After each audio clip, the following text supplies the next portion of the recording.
हरे कृष्णा।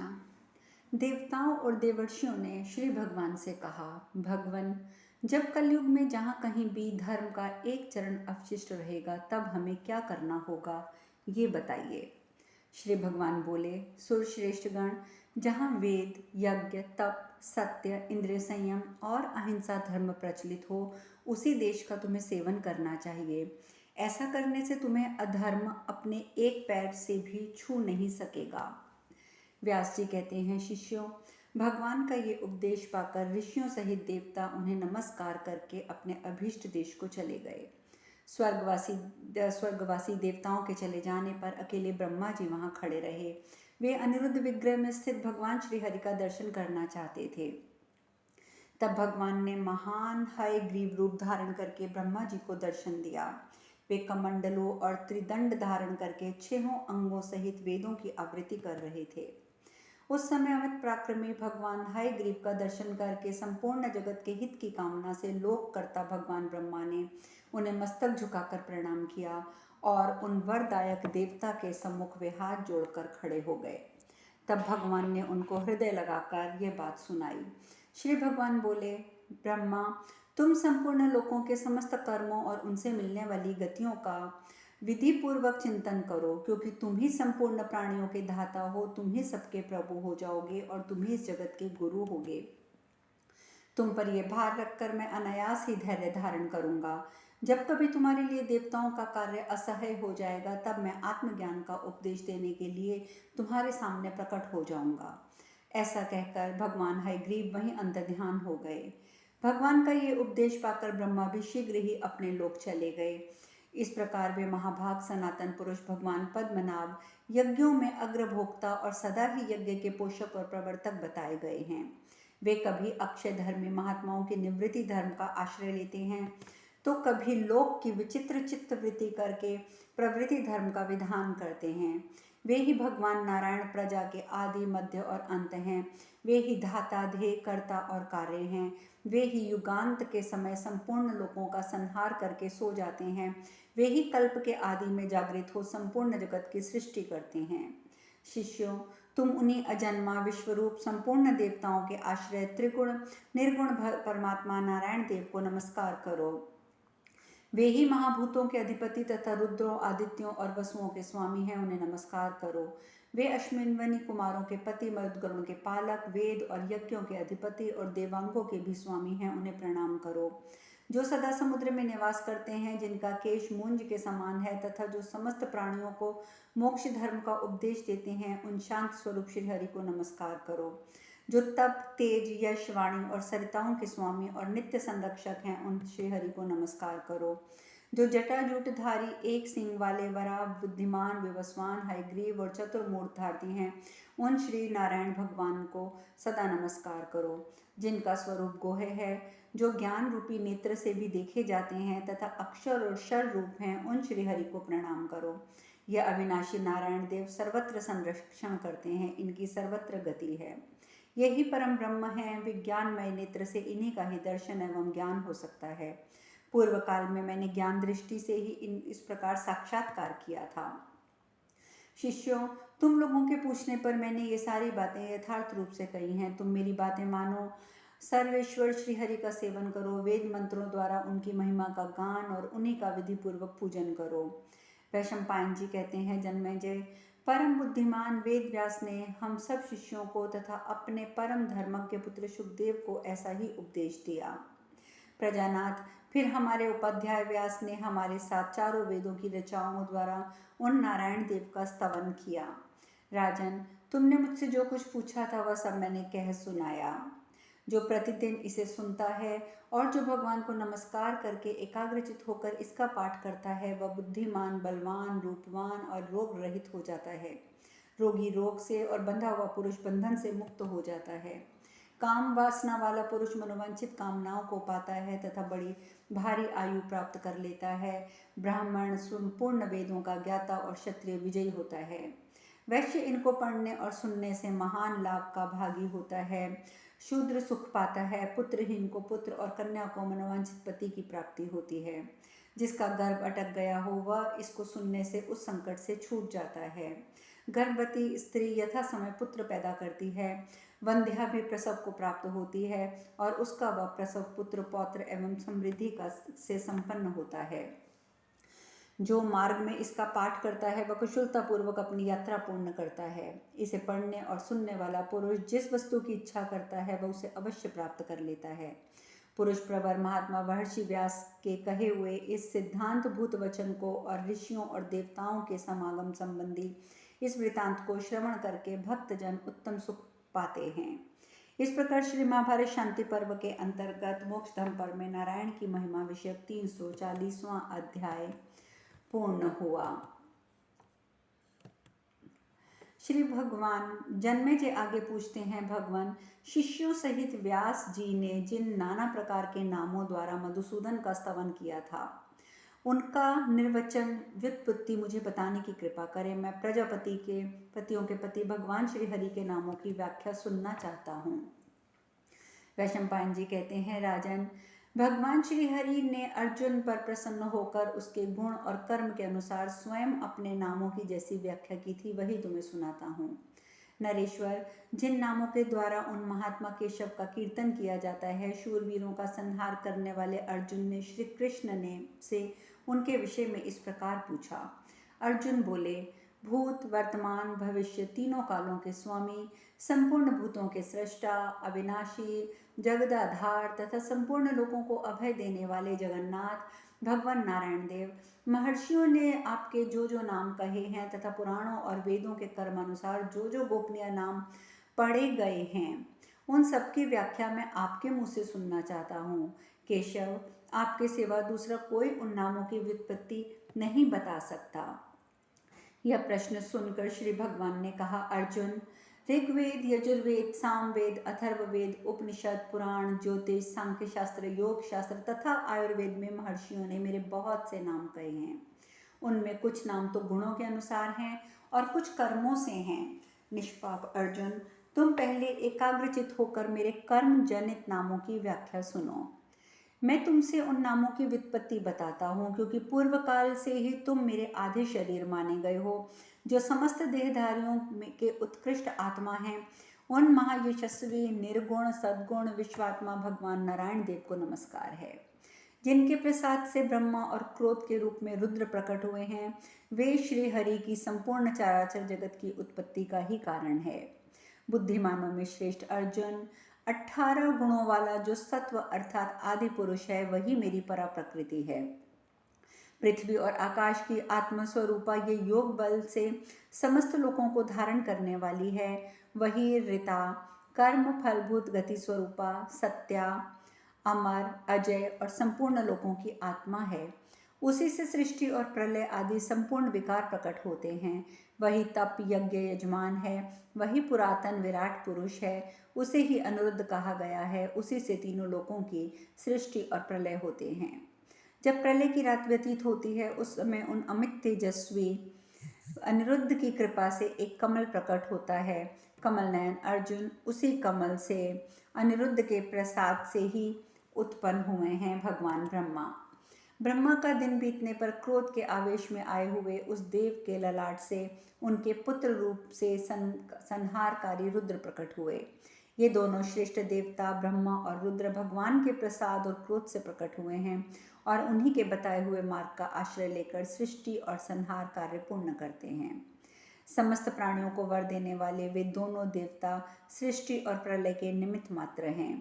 इसमें से जो संहारी रुद्र के कपर्दी, जटिल, मुंड, शमशान ग्रह का सेवन करने वाले, उग्रवत का आचरण करने वाले रुद्र योगी, परम दारुण, दक्ष, यज्ञ विध्वंसक और भगनेत्रहारी आदि नाम हैं। पांडुनंदन, इन भगवान रुद्र को नारायण स्वरूप ही जानना चाहिए। पार्थ, प्रत्येक युग में उन देवादिदेव महेश्वर की पूजा करने से सर्वसमर्थ भगवान नारायण की ही पूजा होती है। पांडु कुमार, मैं संपूर्ण जगत का आत्मा हूँ, इसीलिए मैं पहले अपने आत्मस्वरूप रुद्र की पूजा करता हूँ। यदि मैं वरदाता भगवान शिव की पूजा ना करूं तो दूसरा कोई भी उन आत्मरूप शंकर का पूजन नहीं करेगा, ऐसी मेरी धारणा है। मेरे किए हुए इस कार्य को प्रमाण और आदर्श मानकर सब लोग उसका अनुसरण करते हैं। जिनकी पूजनीय वेद शास्त्रों द्वारा प्रमाणित है उन्हीं देवताओं की पूजा करनी चाहिए। ऐसा सोचकर मैं ही रुद्रदेव की पूजा करता हूँ। जो रुद्र को जानता है वह मुझे जानता है, जो उसका अनुगामी है वह मेरा भी अनुगामी है। कुंती नंदन, रुद्र और नारायण दोनों एक ही स्वरूप हैं, जो स्वरूप धारण करके भिन्न भिन्न व्यक्तियों में स्थित हो संसार के यज्ञ आदि में कर्मों में प्रवृत्त होते हैं। पांडवों को आनंदित करने वाले अर्जुन, मुझे दूसरा कोई वर नहीं दे सकता, यही सोचकर मैंने पुत्र प्राप्ति के लिए स्वयं ही अपने आत्मस्वरूप पुराण पुरुष जगदीश्वर रुद्र की आराधना की। विष्णु अपने आत्मस्वरूप रुद्र के सिवा किसी दूसरे देवता को प्रणाम नहीं करते, इसीलिए मैं रुद्र का भजन करता हूँ। ब्रह्मा, रुद्र, इंद्र और ऋषियों सहित संपूर्ण देवता सुरश्रेष्ठ नारायण देव श्री हरि की ही अर्चना करते हैं। भरत नंदन, भूत, भविष्य और वर्तमान तीनों कालों में होने वाले समस्त पुरुषों में भगवान विष्णु ही अग्रगण्य हैं, अतः सबको उनकी पूजा सेवा करनी चाहिए। कुंती कुमार, तुम हव्यदाता विष्णु को नमस्कार करो, शरणदाता श्री हरि को शीश झुकाओ, वरदाता विष्णु की वंदना करो और हव्य कव्य भोक्ता भगवान को प्रणाम करो। तुमने मुझसे सुना है कि आर्त, जिज्ञासु, अर्थार्थी और ज्ञानी, ये 4 प्रकार के मनुष्य मेरे भक्त हैं। इनमें से जो एकांतता मेरा ही भजन करते हैं, दूसरे देवताओं को आराध्य नहीं मानते, वे श्रेष्ठ हैं। निष्काम भाव से समस्त कर्म करने वाले इन भक्तों की मैं परम गति हूँ। जो शेष 3 प्रकार के भक्त हैं वे फल की इच्छा रखने वाले माने गए हैं, अतः वे सभी नीचे गिरने वाले होते हैं। पुण्य भोग के अनंतर स्वर्ग आदि लोकों से च्युत हो जाते हैं, परंतु ज्ञानी भक्त सर्वश्रेष्ठ फल अर्थात भगवत प्राप्ति का भागी होता है। ज्ञानी भक्त ब्रह्मा, शिव और दूसरे देवताओं की निष्काम भाव से सेवा करते हुए भी अंत में मुझ परमात्मा को ही प्राप्त होते हैं। पार्थी, ये मैंने तुम्हें भक्तों में अंतर बतलाया है। कुंती नंदन, तुम और मैं दोनों ही नर नारायण नामक ऋषि हैं और पृथ्वी का भार उतारने के लिए हमने मानव शरीर में प्रवेश किया है। भरत, मैं अध्यात्म योगों को जानता हूँ तथा मैं कौन हूँ और कहाँ से आया हूँ इस बात का मुझे ज्ञान है। लौकिक अभ्युदय का साधक प्रवृत्ति धर्म और निष्कृत प्रदान करने वाले निवृत्ति धर्म भी मुझसे ज्ञात नहीं है। एकमात्र मैं सनातन पुरुष की संपूर्ण मनुष्यों का सुव्याख्यात आश्रयभूत नारायण हूँ। नर से उत्पन्न होने के कारण जल को नार कहा गया है। वह नार जल पहले मेरा अयन निवास स्थान था, इसीलिए ही मैं भी नारायण कहलाता हूँ। जो सब में व्याप्त हो अथवा जो किसी का निवास स्थान हो उसे वसु कहते हैं। मैं ही सूर्य रूप धारण करके अपनी किरणों से संपूर्ण जगत को व्याप्त करता हूँ तथा मैं ही संपूर्ण प्राणियों का वास स्थान हूँ, इसीलिए मेरा नाम वासुदेव है। भारत, मैं संपूर्ण प्राणियों की गति और उत्पत्ति का स्थान हूँ। पार्थ, मैंने आकाश और पृथ्वी को व्याप्त कर रखा है, मेरी कांति सबसे बढ़कर है। भारत नंदन, समस्त प्राणी अंतकाल में जिस ब्रह्म को पाने की इच्छा करते हैं वह मैं ही हूँ। कुंती कुमार, मैं सबका अतिक्रमण करके स्थित हूँ, इन सभी कारणों के कारण मेरा नाम विष्णु हुआ है। मनुष्य दम के द्वारा सिद्धि पाने की इच्छा रखकर मुझे पाना चाहते हैं और दम के द्वारा ही पृथ्वी, स्वर्ग और मध्यवर्ती लोगों में ऊंची स्थिति पाने के अभिलाषा करते हैं, इसीलिए मैं दामोदर कहलाता हूँ। दम एवं दाम तेन उदीयते उन्नतिम प्राप्तेति यस्मात् सा दामोदर, ये दामोदर शब्द की व्युत्पत्ति है। अन्न, वेद, जल और अमृत को पश्नी कहा जाता है, वे सदा मेरे गर्भ में रहते हैं, इसीलिए मेरा नाम पश्नी गर्भ है। जब त्रिमूर्ति अपने भाइयों द्वारा कुएं में गिरा दिए गए उस समय ऋषियों ने मुझसे इस प्रकार प्रार्थना करी, पुष्चिन गर्भ, आप एकत्र और द्वित्व के गिराए हुए त्रित को डूबने से बचा लीजिए। और उस समय मेरे पश्चिम गर्भ नामक बारंबार कीर्तन करने से ब्रह्मा जी के आदि पुत्र ऋषि प्रवर्तित और उस कुएं से बाहर हो गए। जगत को तपाने वाले सूर्य की तथा अग्नि और चंद्रमा की जो किरणें प्रकाशित होती हैं वे सब मेरा केश कहलाती हैं। उस केश से युक्त होने के कारण सर्वज्ञ दिव्य श्रेष्ठ मुझे केशव कहते हैं। अर्जुन, इस प्रकार मेरा केशव नाम संपूर्ण देवताओं और महात्मा ऋषियों के लिए वरदायक है। अग्नि सोम के साथ संयुक्त हो एक योनि को प्राप्त होते हैं, इसीलिए संपूर्ण चराचर जगत अग्नि सोममय है। पुराण में ये कहा गया है कि अग्नि और सोम एक योनि हैं तथा संपूर्ण देवताओं के मुख अग्नि हैं। एक योनि होने के कारण ये एक दूसरे को आनंद प्रदान करते हैं और समस्त लोगों को धारण करते हैं। इस प्रकार श्री महाभारत शांति पर्व के अंतर्गत मोक्ष धर्म पर्व में नारायण की महिमा विषयक 341वां अध्याय समाप्त हुआ। प्रीति, प्रकाश, उत्कर्ष, हल्कापन, सुख, कृपणता का अभाव, रोष का अभाव, संतोष, श्रद्धा, क्षमा, धृति, अहिंसा, शौच, अक्रोध, सरलता, समता, सत्य और दोष दृष्टि का अभाव, ये सत्व के 18 गुण कहे जाते हैं। अर्जुन आगे पूछते हैं, मधुसूदन, अग्नि और सोम पूर्व काल में एक योनि कैसे हो गए? मेरे मन में ये संदेह उत्पन्न हो रहा है। श्री भगवान बोले, पांडुनंदन, अपने तेज के उद्धव का प्राचीन वृतांत मैं तुम्हें हर्षपूर्वक बताऊंगा, तुम एकचित होकर मुझसे सुनो। 1 सहस्त्र चतुर्युग बीत जाने पर संपूर्ण लोकों के लिए प्रलय काल आ पहुंचा था। समस्त भूतों का अव्यक्त में लय हो गया था। स्थावर जंगम सभी प्राणी विलीन हो गए थे। पृथ्वी, तेज, वायु, कहीं कुछ पता नहीं था। चारों ओर घोर अंधकार छा रहा था तथा समस्त संसार एकांड के जल में निमग्न हो चुका था। सब और केवल जल ही जल स्थित था। दूसरा कोई तत्व दिखाई नहीं देता था, मानो एकमात्र अद्वितीय ब्रह्मा अपनी ही महिमा में प्रतिष्ठित हों। उस समय न रात थी, न दिन, न सत था, न असत, न व्यक्त न अव्यक्त की ही स्थिति थी।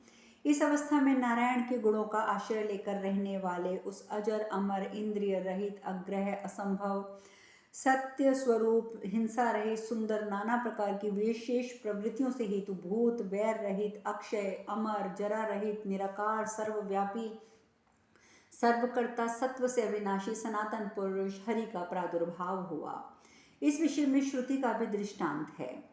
उस प्रलय काल में न दिन था, न रात थी, न सत न असत, केवल तम ही तम सामने था। वही स्वरूप हो रहा था, वही विश्वात्मा की रात्रि थी। इस प्रकार इस श्रुति का अर्थ कहना और समझना चाहिए। उस समय इस माया विष्टि ईश्वर से प्रकट हुए उन ब्रह्मा योनि पुरुष ने जब ब्रह्मा जी का प्रादुर्भाव हुआ, तब उस पुरुष ने प्रजा सृष्टि की इच्छा से अपने नेत्रों द्वारा अग्नि और सोम को उत्पन्न किया। उस समय भौतिक सर्ग में सृष्टि हो जाने पर प्रजा की उत्पत्ति का क्रमशः ब्रह्म और क्षत्र का प्रादुर्भाव हुआ।